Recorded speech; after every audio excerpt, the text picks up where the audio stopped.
Y en las sociedades tenemos las sociedades de responsabilidad limitada, donde la participación de los socios está limitada a su aportación, ¿no? Si yo pongo 1,000 pesos en una empresa, mi responsabilidad por cualquier daño que pueda generarse o pérdida está limitado a esos 1,000 pesos. La sociedad anónima o sociedad anónima de promotora de inversión son muy parecidas a las SADCBs que conocemos actualmente, tienen sus particularidades, pero en general funcionan, se rigen bajo las mismas leyes, los impuestos funcionan de una manera muy similar y algunas son un poco más eficientes en algunos temas, sobre todo con la parte de la constitución de la sociedad, con la parte de todo lo que tiene que ver con temas burocráticos al momento de establecer la empresa. Y vehículos extranjeros, que es lo que les comentaba. Tenemos las Limited Partnerships, que es el equivalente estadounidense a una sociedad de responsabilidad limitada, y tenemos algunas otras que a los inversionistas les gusta utilizar.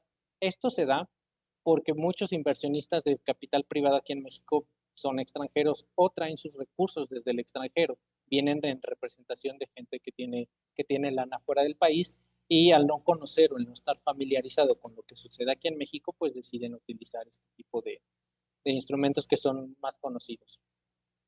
¿Qué vehículo elegir? No existe uno como tal que sea muy bueno o el que sea mejor, no existe uno que triunfe sobre todos los demás.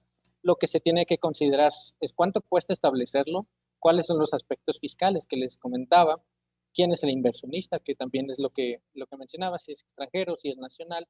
Un nacional prefiere irse por una sociedad normalmente. Aquí en México un extranjero prefiere establecerla fuera del país, y el gobierno corporativo, que ese es un tema que vamos a tocar más adelante. Ahora, uno de los temas principales, ¿cómo se crea el valor a través del private equity y venture capital? Un tema muy importante aquí y la principal diferencia que se tiene respecto a un financiamiento tradicional, es que una empresa cuando busca dinero tiene dos formas de hacerlo.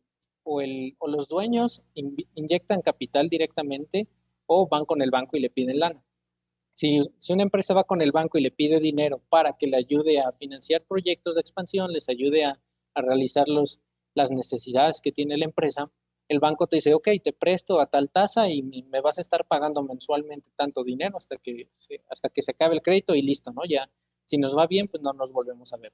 La diferencia es que un fondo de capital privado no solo llega a invertir dinero, sino lo que hace es adquieren una participación dentro de la empresa y ponen a una persona en la dirección o en el consejo de administración que ayude a desempeñar las funciones de la empresa. Es gente que llega a agregar valores, es uno de los principales diferenciadores. Que hay alguien que se sienta en la mesa contigo, si tú eres el dueño de la empresa y busques capital privado, es una persona que se va a sentar contigo en la mesa a tomar decisiones de cuándo y cómo tomar las mejores elecciones para que la empresa pueda seguir creciendo, desarrollarse, porque también está en su interés.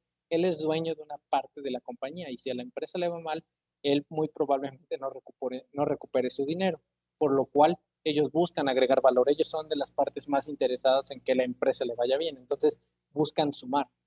Y aquí ponemos el camino para recorrer para un inversionista. Vamos a hacer un pequeño switch en la perspectiva, y ahora vamos a ver, si yo soy una persona que tiene dinero y quiere invertir, pues cómo me va a ir. Todo suena muy bien, pero la verdad es que es un camino largo por recorrer, iniciando por la promoción del fondo. Si yo tengo dinero y quiero empezar a crear un fondo, no es como que yo ponga mi dinero ahí y esté esperando a que alguien llegue y me diga, yo quiero parte de eso para invertirlo en tal empresa, o llegue alguien y me diga, dame lana para mi empresa. Tienes que por lo general empezar a promocionar el fondo, empezar a hacer marketing, negociar cómo va a estar estructurado, buscar las empresas, hacer el cierre, establecer el fondo legalmente. Después ahí puedes tardar hasta 1 o 3 años en buscar empresas adecuadas para invertir, porque emprendedores hay muchos, pero no todas las ideas son buenas, ni no todas las ideas van a generar los rendimientos que tú esperas. Entonces, en lo que se generan, se negocia y se cierran las transacciones, puede ser de 1 a 3 años, en lo que se invierte el monto total con lo que se creó el fondo, porque de nada sirve tener el dinero ahí si no se va a invertir. También hay una forma en la que los inversionistas pueden dejar capital comprometido y no se libera o no se da hasta que se tiene una empresa para invertir. Y posteriormente, para la salida puede tardar entre 5 y 7 años. Entonces, hablamos de aproximadamente 7 años, quizá un poco más, desde que un inversionista decide meter su lana hasta que le dan los rendimientos que, si es que la empresa cumplió, si es que al final cumplió el objetivo, es que sí, pero puede suceder que ninguna de las empresas en las que se invierte se cumpla.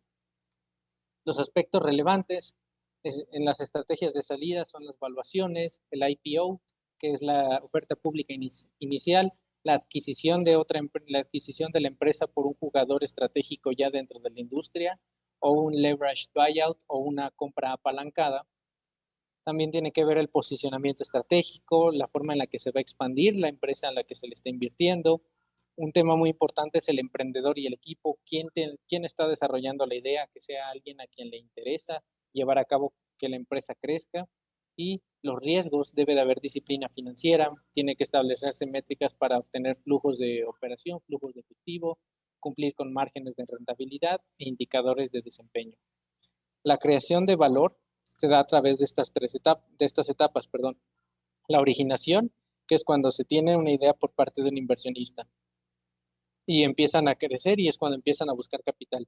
Y cuando entra un fondo de inversión, se busca revisar la transacción, es decir, llegar a una buena negociación para que se logre la inversión, tomar la decisión, estructurar y administrar la empresa durante el tiempo que se tiene la administración y posteriormente llegar a la estrategia de salida, es decir, se fija desde un inicio cuáles son los montos a los que un fondo de capital privado va a salir, cuáles son los múltiplos, temas de evaluación, métodos en la que le van a recomprar su parte de la inversión a un inversionista. Son temas un tanto más específicos que vemos más adelante. Y este es el escenario ideal. Normalmente cualquier inversionista en esta industria buscaría que los rendimientos de su compañía fueran de esta forma. Donde invierten, al principio una empresa nueva es normal que empiece a tener pérdidas, después sucede la magia y empiezan a tener rendimientos grandes. Aquí donde sucede la magia es agregar valor que puede proveer un fondo de capital privado y también la disciplina y la capacidad del emprendedor o de la administración de la compañía actual para que puedan impulsar, reestructurar y generar grandes ganancias hacia adelante, perdón. Uno de los errores más comunes es para los emprendedores, por ejemplo, es crear un negocio a partir de lo que tengo, creer que pedir financiamiento va a destruir a la empresa o que al incorporar a alguien de un fondo de capital privado vas a perder control y vas a ceder parte de lo que tú creaste. Eso es muy común en México. Todavía vemos que la gente que es dueña de las empresas que han hecho un gran trabajo y han empezado a desarrollarla, muchas veces ya están estancados, necesitan reestructurar o revolucionar a la empresa para seguir creciendo, pero se niegan a la idea de soltar el control, de que alguien más les ayude o incluso tome decisiones por ello. Eso es un tema muy común, que la gente no le gusta soltar porque lo ven como su bebé. Este es mi proyecto, yo lo hice y cómo voy a dejar que alguien a quien yo nunca había visto antes venga y me diga cómo hacer las cosas cuando yo lo he traído hasta acá. Está súper bien, pero también hay que reconocer que llega un punto en donde necesitamos ayuda y seguir creciendo y ese es un shock cultural muy fuerte que está aquí en México. Pedir mucho dinero al inicio, siempre es importante saber cuánto dinero pedir. No hay que pedir muy poco como para necesitar una ronda de capital adicional más adelante en el corto tiempo, pero tampoco pedir tanto dinero que tengamos dinero ocioso, ¿no? O que se gaste en cosas que no son las óptimas. Diluirse rápidamente, es decir, dejar que entren muchos fondos de capital privado, eso lo vemos más adelante, y sobrevalorar a la empresa en rondas iniciales, que también es un tema muy común. Los inversionistas, los emprendedores siempre creen que su empresa es el siguiente, es el siguiente Netflix, es el siguiente Facebook que va a valer miles de millones de dólares y que cuando ellos tienen la idea nadie más la tiene y nadie más la puede desarrollar y que ellos van a ser el siguiente Bill Gates. Eso pues, estaría padrísimo, pero no es muy común que suceda y por lo general tienden a creer que sus empresas valen más de lo que realmente tienen en un inicio. Y aquí, para crear el valor, les pongo un ejemplo. No sé si ustedes han visto el programa de Shark Tank, donde están sentados los inversionistas, está Arturo Elías Ayub y varios más. Y llega un emprendedor, les da su pitch de negocios y si les gusta, le hacen unas preguntas e invierten, ¿no? Un tema es que no es algo tan simple, aunque ahí es un microcosmos de lo que realmente sucede. Normalmente el tema de capital privado lleva mucho más tiempo, mucho más escrutinio y se tiene que desarrollar con mucho más con la cabeza más fría, no solo es que llegue alguien, me gustó lo que dice y toma, te voy a dar tanto dinero por tanto a tu empresa. Pero está muy padre este programa, es muy divertido y sintetiza muy bien el cómo funciona los fondos de capital privado y capital emprendedor aquí en México, pero no es tan simple. Y un tema muy importante es la alineación de intereses. Casi siempre lo que derrumba una transacción o lo que evita que se concrete una inversión es que no están alineados los intereses tanto de los emprendedores o de la administración actual con lo que está buscando un fondo de capital privado. Si no se ponen de acuerdo, se cae la transacción y no llegan a ningún acuerdo. Expandir el negocio, acelerar el crecimiento lo más que se pueda y reconocer también, los fondos de inversión tienen que reconocer cuando una inversión ha fracasado. No todas las inversiones, no todas las empresas son buenas, muchas de ellas van a fallar. De hecho, ellos buscan invertir en muchas empresas, diversificarse para que quizá de 10 empresas en las que invierten, 9 fracasan, pero cuando una funciona bien, les va tan bien que sobrepasa las pérdidas que tuvieron con las otras 10, ¿no? Con las otras 9, perdón. Con esas hacen un home run y ya superan todas las pérdidas. Eso es lo que se busca. También que reconozcan cuando una inversión ya es una pérdida y no seguirle metiendo lana a un proyecto que no va a generar. La construcción de los portafolios se puede hacer a través de dos grandes escenarios o dos grandes enfoques, que uno es top-down approach, es decir, empezar de arriba para encontrar la empresa yendo hacia abajo o de abajo hacia arriba. Son dos diferentes formas en las que los fondos buscan invertir. La realidad es que normalmente funciona como un híbrido, no es que se limiten a una u otra, por lo general se vuelve un híbrido. Los temas más importantes una vez que ya se realizó la inversión es gobierno corporativo y ética en las inversiones. En este punto no voy a tardar mucho. Un pequeño comercial a una de las ponencias que ya tuvimos es sobre gobierno corporativo, que lo dio el contador Mauro González, y es un servicio que también aquí en la firma brindamos. ¿Y en qué consiste? Básicamente es institucionalizar a la empresa, es decir, dejemos de que ya no sea una empresa familiar y que se vuelva una empresa funcional, en donde exista un gobierno corporativo, un consejo de administración, que el director no sea el presidente del consejo de administración, donde el papá o el abuelo que crearon la empresa hace 30 años sean los mismos que sigan tomando todas las decisiones. Muy común nos ha tocado ver a nosotros que una persona crea la empresa, tiene a sus hijos trabajando en algunas direcciones, pero él es quien controla todo y él es quien dice sí o no. Él es incluso, hasta luego nos ha tocado ver que ellos son todavía los que firman los cheques, ¿no? Si el director, el papá, el abuelo no firma el cheque, no se realiza una compra, no se realiza una transacción en la empresa. Eso es lo que se busca mitigar con el gobierno corporativo, que haya una delimitación sana de los poderes y que permitan la autonomía de las diferentes áreas sin que todo se concentre en una sola persona. Eso es lo que un fondo de capital privado va a llegar a establecer en una empresa. Si una empresa no está institucionalizada, les aseguro que ningún fondo va a querer invertir en ella. Si el poder se centra en una sola persona, la toma de decisiones y hacia dónde ir, las direcciones estratégicas, nadie va a querer invertir en ella. Entonces, este es un tema súper importante que muchas veces lo vemos más como un trámite burocrático. Ese es como uno de los puntos de mi checklist para tener una empresa que esté padre, pero luego la hago. No, estos son temas muy relevantes. Y aquí tenemos los 4 ejes que gobiernan cómo llevar a cabo el gobierno corporativo.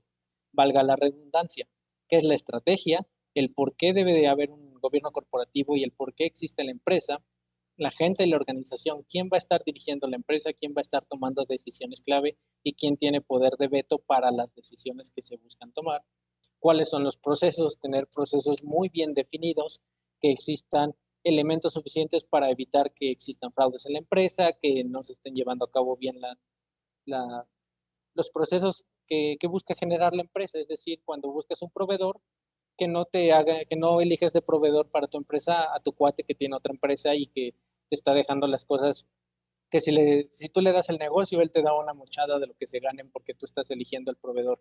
Ese tipo de cosas, ese tipo de procesos. A lo mejor es un ejemplo muy burdo, pero una forma de sintetizar cómo funciona.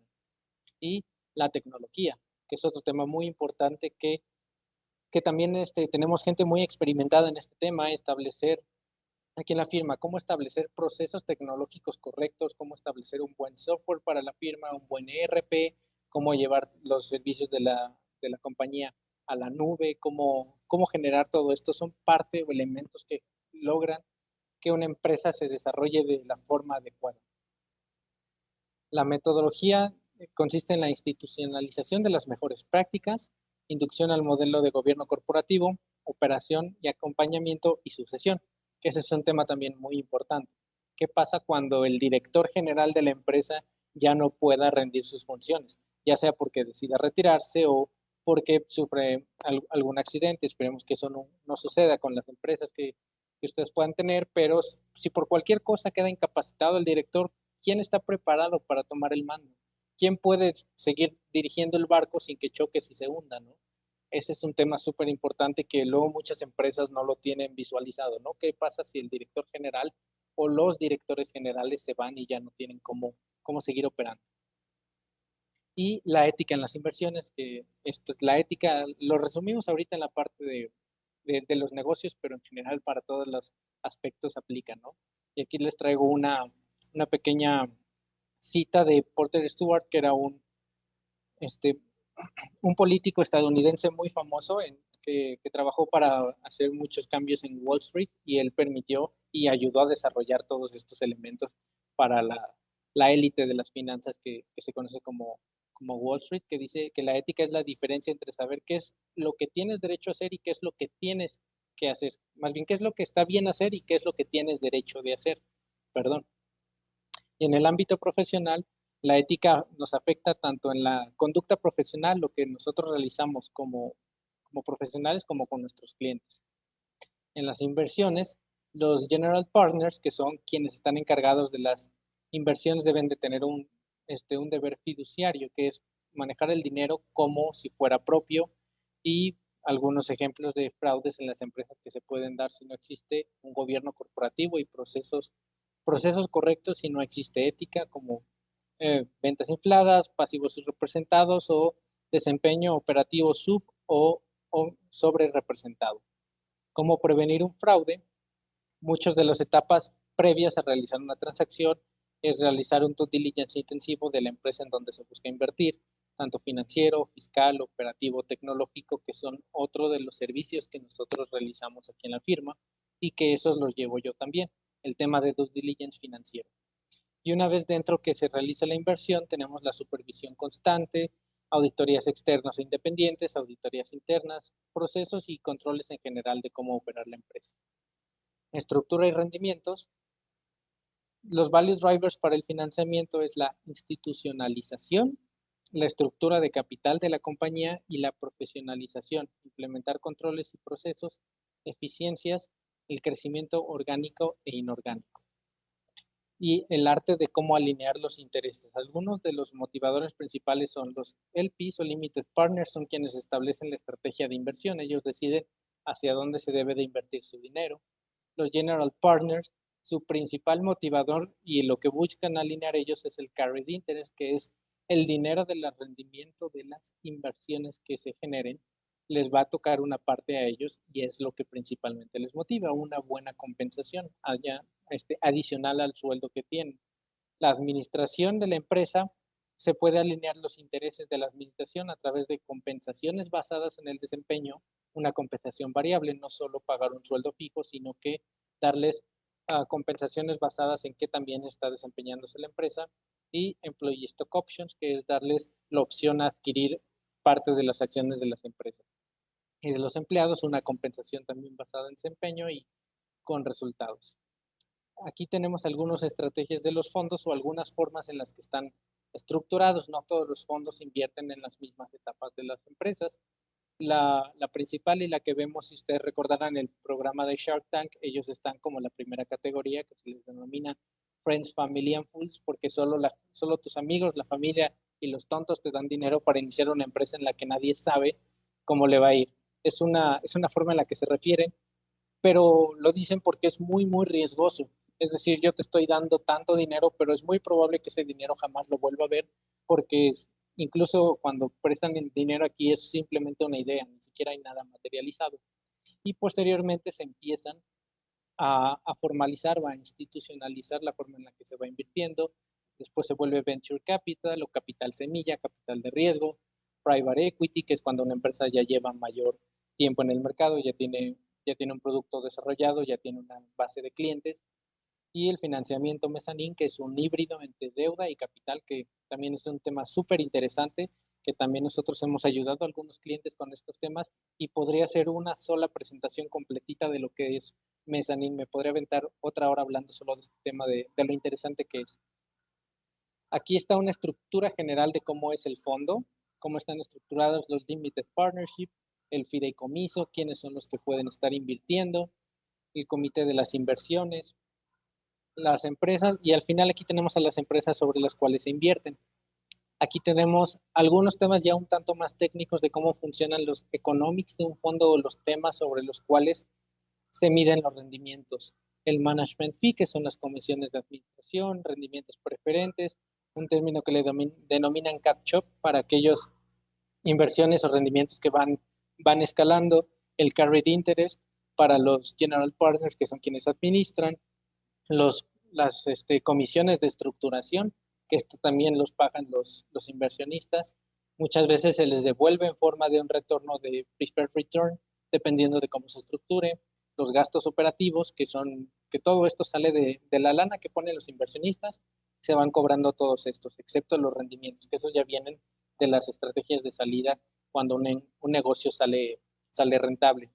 Tenemos el tenor, que es cuánto tiempo dura un fondo, y el horizonte de inversión. Los usos de las comisiones que cobra un fondo se utilizan para estructuración, para la creación, para la administración y la operación de los fondos. Casi todos los gastos en los que incurre un fondo de capital privado lo pagan los inversionistas y como les mencionaba, muchas veces se les regresan. Las distribuciones tienen una forma de cascada, que cascada americana es cuando se va distribuyendo para cada uno de los fondos y la cascada europea es una forma en la que se distribuyen una vez que se hayan obtenido los rendimientos de cada una de las inversiones. Aquí vemos cómo funcionan. Se les llama de cascada por la forma en la que se van generando. ¿A quién le toca primero? ¿A quién después?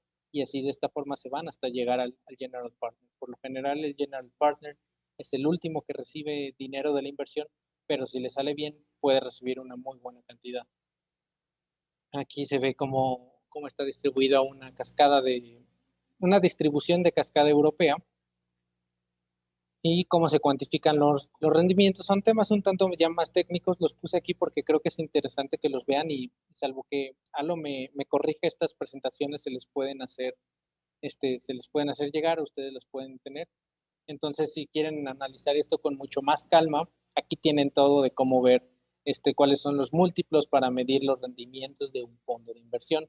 Aquí hay algunas fórmulas de cómo trabajan, no son tan complicadas y por lo general son un poco más detalladas en la vida real, pero así de esta manera en la que funcionan. Aquí les presento un poquito de de cómo colocar el fondo capital privado, ya con todos estos temas que les he platicado, en dónde se ubican, y vemos el nivel de riesgo. El capital por lo general es una de las formas más riesgosas de invertir, pero que por lo mismo tiene mayores rendimientos.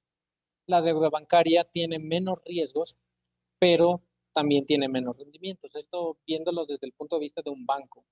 Digo, sabemos que los bancos ganan mucha lana, pero tienen muchísimas líneas de negocio. Exclusivo en cuando ellos prestan dinero para negocios y empresas, su rendimiento consiste en la tasa de interés que cobran sobre el préstamo. En medio tenemos a la deuda mezanín, que es un híbrido. Se combina el capital y se combina la deuda y hay fondos especializados cuya única estrategia es invertir a través de aquí. Tenemos las rondas iniciales, que son rondas de capital semilla, que es un poco de los que les platicaba antes. Muchas veces invierten en forma de deuda. Como todavía tienen sus inseguridades o dudas acerca de cómo le va a ir a la empresa, dicen, oye, pues al principio lo voy a invertir como deuda, pero si funciona bien, quiero una opción para que ese monto que me debes, mejor lo convierta por acciones. Entonces, si después de un rato la empresa le va bien, lo convierten en acciones, se vuelven accionistas, y si no, le pagan la deuda convertible y funciona parecido a un banco, pero aquí sí tienen el apoyo del fondo. Y por último, ya de volada, antes de cerrar, les presento las estrategias de salida, que tenemos las palancas de creación del valor a la salida, es crecimiento de EBITDA, crecimiento de la caja, creación de caja y repago de las deudas y expansión del múltiplo, que es el número de veces de las ganancias que una empresa tiene sobre el cual se determina su valor. Aquí tenemos algunas formas en las que una empresa puede salir, que es a través de una oferta pública inicial. Algunos temas que tienen los accionistas menores son drag along y tag along, que funcionan para cuando los inversionistas minoritarios de una empresa quieren participar en una transacción, que dicen, hey, si yo soy inversionista minoritario de una empresa y llega alguien más grande y te va a comprar, pues yo quiero el derecho de que cuando te compren a ti, también me compren a mí, o a obligar a alguien a que venda su parte. Si yo soy el inversionista mayoritario y me van a comprar, pero tengo un inversionista minoritario que no quiere vender, si yo tengo una de estas opciones, le puedo decir, hey, pues no te aguantas y también tienes que vender conmigo. Funcionan para protección de ambos. Una vez que la empresa se prepara para la venta durante todo el tiempo que están invirtiendo. Desde que se inician los fondos de capital, invierten y como siempre lo he dicho, tienes que empezar con el producto final en mente. Si no empiezas así, está difícil que logres finalizar lo que quieres. Entonces, desde antes de que suelten la lana los fondos, ya están pensando en cómo van a salir y todo lo que tienen que hacer para preparar una empresa para que cuando llegue el debido tiempo puedan salir. Aquí tenemos la ruta hacia una oferta pública inicial. Aquí en México no es tan común, en Estados Unidos sí, que es cuando una empresa sale a la bolsa de valores y en ese momento la gente puede empezar a comprar y vender sus acciones en las bolsas. Aquí les puse un pequeño ejemplo de una empresa que sí realmente salió que funcionó a través de financiamiento de capital privado. Aquí lo pueden ver con un poquito más de calma, que se llama Crédito Real. Creo que todos la conocen. Es una empresa que sale, luego tiene comerciales en la radio, me parece, es bastante conocida. Y listo, con este tema cerramos. Alo, te cedo los micrófonos en esta parte. Claro que sí, Lalo. Dani, perdóname, te ando cambiando el nombre. Claro que sí, muchísimas gracias. Qué interesante y qué importante saber sobre este tema. Digo, creo que es un tema vital para las empresas, ¿no? Dani, yo te quiero hacer la siguiente pregunta que creo que va a reforzar muchísimo lo que nos platicas. Dime, Alo. Y la pregunta es esta, por ejemplo, si yo tengo un negocio que no está en una etapa inicial, ¿sí? Uh-huh. ¿Cómo se califica? ¿Cómo sé si califica más bien para un financiamiento de capital privado? Claro, Ale, esa es una muy buena pregunta y creo que es interesante. Una empresa no tiene que estar justamente iniciando, no tiene que ser un emprendedor con una buena idea para que solicite financiamiento de capital privado. Por lo general, una empresa puede solicitar financiamiento indistintamente de la etapa de negocios o de la etapa en su ciclo de operaciones en la que se encuentre. Aquí uno de los temas principales que tiene que definir la administración es qué tanto están dispuestos a ceder, porque sí, para ganar también tienes que ceder en algunos temas. Si yo soy una empresa que sí necesito financiamiento y quizá no quiero endeudarme con un banco, quiero traer a alguien aquí que me ayude, alguien que conozca de la industria, te sientas a negociar con ellos y tienes que estar dispuesto a ceder. Entonces creo que ese es un tema muy importante. La empresa puede estar lista en prácticamente cualquier etapa porque hay diferentes temas, como lo vimos en alguna de las slides aquí atrás. Denme un segundo. Aquí hay diferentes etapas en las que entran diferentes fondos. Si la empresa está en su momento inicial, entran los inversionistas ángeles. Si la etapa está en una parte ya más avanzada, si la empresa, perdón, ya está en una etapa más avanzada, ya puede solicitar capital de crecimiento o una compra apalancada o incluso ya solicitar un híbrido. Entonces, la empresa puede estar lista indistintamente de en qué etapa se encuentre. Creo que ahí es la administración quien tiene que definir y sentarse a decir, oye, pues estoy dispuesto a ceder una parte de mi empresa para que llegue alguien y se siente aquí conmigo a tomar las decisiones. Creo que eso es lo que define cuando una empresa está lista, ¿no? Qué tanto la administración quisiera la ayuda de alguien externo.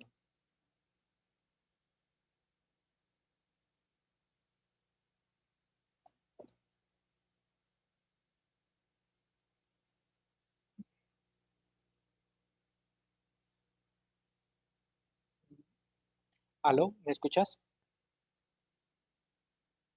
Creo que se nos cayó la moderadora, pero mm, parte de lo que les quería comentar es que tenemos las siguientes ponencias que si ustedes se quedan aquí dentro de la sala A, van a seguir en la plática de Dante Ruiz que habla sobre fortalecer el gobierno corporativo ayudando a minimizar los riesgos de la organización, que va muy de la mano con lo que les comentaba hace rato, que es lo que necesita desarrollar una empresa, cómo se tiene que institucionalizar y para qué me sirve. No solo es un gasto y no solo es algo que tengo que hacer porque me lo están pidiendo, es un tema que les ayuda a crear valor. Y de hecho hay estudios empíricos que demuestran que una empresa institucionalizada logra generar mayores rendimientos y tiene un desarrollo menos volátil tanto en sus ventas como en sus utilidades al momento de aplicar temas de gobierno corporativo y también temas de que en inglés les denominan ESG o en español se les denomina como empresas socialmente responsables. Ese es un tema que me salté hace ratito, pero creo que también es muy importante, ¿no? En inglés es Environmental, Social and Governance. ¿Qué tanto hace una empresa para cuidar al medio ambiente? Esto es un tema que todos hemos visto, cómo está cambiando el clima y hay muchas empresas cuyas actividades o modelos de negocio están impactando negativamente al ambiente y cómo están haciendo las empresas para modificar esto. Hay algunos anuncios, por ejemplo, Coca-Cola dice que no me acuerdo en qué año, creo que el 2025, van a buscar que más del 80%, creo, de sus botellas vengan de plástico reciclable, ¿no? Sabemos que el plástico es un tema súper súper contaminante para el ambiente, entonces Coca-Cola sabiendo que tiene o que genera esa huella de carbono tan fuerte, están buscando generar eso e incluso hay fondos cuya estrategia es invertir únicamente en aquellas empresas que tengan o estén orientadas a mitigar o incluso a reducir las huellas de carbono. Entonces es un tema muy importante que puede que parezca que lo podamos hacer a un lado aquí en México y a mí lo que me interesa es vender y ganar lana, pero también hay que tener en cuenta eso y que si buscamos obtener este tipo de financiamientos o impulsar a la empresa a través de este tipo de fuentes externas, necesitamos también tomar en cuenta cuáles son las estrategias del fondo. Como les mencionaba atrás en la presentación, son los limited partners quienes tienen la decisión de hacia dónde invertir y cómo generar rendimientos. Entonces ellos definen la estrategia. Si ellos definen que no van a invertir en aquellas empresas que estén contaminando al planeta y mi empresa está contaminando al planeta, muy probablemente me van a batear en esta etapa, ¿no? También algunos elementos que se definen y industrias en las que por lo general ningún fondo de capital privado se atreve a entrar son temas como casinos y empresas que se dediquen a apuestas, hospitales o escuelas. Son algunos de los temas en donde normalmente los fondos de capital privado no entran. Y seguro se estarán preguntando, oye, pero pues, ¿qué tiene de malo invertir en una escuela? ¿No? Están ayudando, están buscando mejorar a la comunidad, mejorar los niveles de educación. Y suena muy bien al inicio, pero un problema que pudieran tener es que si a la escuela no le va bien, o a un hospital, imagínense, si un hospital busca financiamiento a través de capital privado y al hospital ya no le va bien, y el fondo de capital privado decide ejercer garantías o decide ejercer cómo recuperar un poco de lo que invirtió, el fondo no se vería nada bien llegando a un hospital y decirle, hey, pues como el edificio donde está el hospital está en garantía, saca a todos los enfermos porque yo lo quiero vender para recuperar mi dinero. Es por ese tipo de cosas que un fondo de capital privado tampoco se va hacia ese tipo de industrias. Casi ninguno de ellos busca tampoco invertir en alcohol o en tabaco, en las industrias del alcohol, tabaco. Ahora incluso que con la legalización, por ejemplo, de la marihuana, va a ser muy difícil ver que alguno de estos fondos busque invertir en ese tipo de industrias, ya sea por el impacto o la imagen social, la reputación que tenga el fondo, porque simplemente realmente no crean que existen buenos rendimientos ahí. Esos son algunos de los temas que también es importante y que van muy de la mano con el gobierno corporativo y las estrategias, porque recordemos que eso se permea de la forma en la que piense y establezca la administración, el cómo se va a manejar un negocio, va en cascada, igual que lo vemos aquí, hacia los directores, los dueños, los directores, los empleados, la administración media y todos los empleados, todo eso se va permeando. Y antes de terminar, También les quería comentar que tenemos la ponencia. Si ustedes se cambian y se van a la sala B, tendrían a Erika Ugalde y Alondra de la Garza, que era nuestra moderadora, sobre adaptándonos a la identificación no presencial en las entidades financieras. Ellas son dos de nuestras grandes asociadas aquí en la división que están enfocadas en el tema de prevención y de lavado de dinero y financiamiento al terrorismo. Entonces, ya sé que ustedes deciden quedarse con Dante o con Erika. Les agradezco mucho el tiempo que me brindaron. Espero que les haya gustado la ponencia, que me haya dado a explicar y que si tienen alguna duda o están buscando en cómo continuar o cómo generar la expansión de su negocio y todavía no saben cómo, nos pueden contactar. Nosotros les podemos ayudar a hacer un diagnóstico inicial de en qué momento está su empresa, qué es lo que mejor les conviene. Incluso puede que ni siquiera necesiten solicitar financiamiento, puede que lo único que sea necesario es hacer una reestructuración. Nosotros les podemos apoyar con este tema y sin más por el momento, les dejo nuestros datos de contacto. Mauro González es el socio líder de la práctica, aquí tiene su correo. Me reitero con ustedes, Daniel López, asociado de la división, aquí tienen mi correo y les agradezco mucho el tiempo y su atención. Hasta luego.